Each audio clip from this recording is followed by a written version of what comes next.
Hi guys, இன்றைக்கி நம்ம பார்க்க போகிறது எஃப்சிஆர்ஏ பில்னா என்ன, இதை ஏன் தமிழ்நாடு கவர்மெண்ட் எதிர்க்கிறாங்க அப்படிங்கிறத பற்றி தான் இந்த வீடியோவில் பார்க்க போகிறோம். ஸோ எஃப்சிஆர்ஏ பில்னா என்ன? வெளிநாட்டில் இருந்து இந்தியாவுக்கு என்ஜிஓக்களுக்கு, சில மிஷினரிகளுக்கு, சில அமைப்புகளுக்கு பணம் வருது. இந்த பணம் வருது இல்லைங்களா, இந்த பண வெளிப்படைத்தன்மை இல்லை. அதனால் இது வெளிப்படைத்தன்மையாக இருக்கணும், அவங்க இந்த பணத்தை எதுக்காக யூஸ் பண்ணுறாங்கன்னு தெரியணும். அப்படிங்கிறதுக்காக இந்த எஃப்சிஆர்ஏ பில்லை பாஸ் பண்ணணும்னு அவங்க இதை நினைக்கிறாங்க.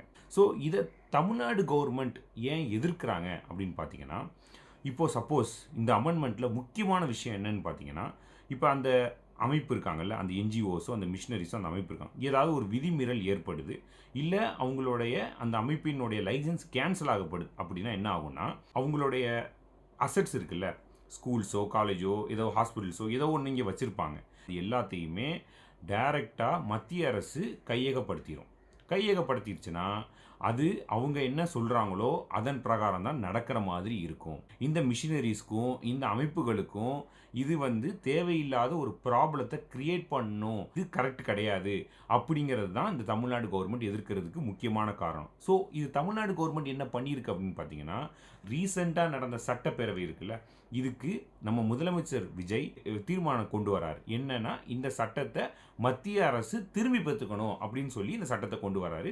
அது ஏகமானதாக நம்மளோட சட்டப்பேரவையில் நிறைவேற்றப்படுது.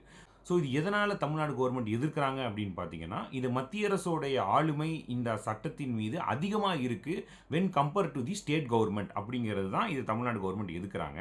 மத்திய அரசு சொல்கிற ஒரே ஒரு பாயிண்ட் என்னென்னா, முக்கியமான பாயிண்ட்டு, எங்களுக்கு இதன் மூலியமாக வர்ற பணம் இதை என்ன காரியத்துக்கு அவங்க வாங்குறாங்க அப்படிங்கிறது எங்களுக்கு தெரியலை.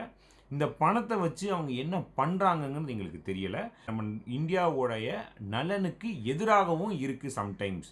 அதனால் இதோடைய டிரான்ஸ்பரன்சி எங்களுக்கு இல்லை. ஸோ இதை டிரான்ஸ்பரண்ட்டாக இருக்கணும்னா இந்த பில் கண்டிப்பான முறையில் அமெண்ட்மெண்ட் படுத்தப்படணும்.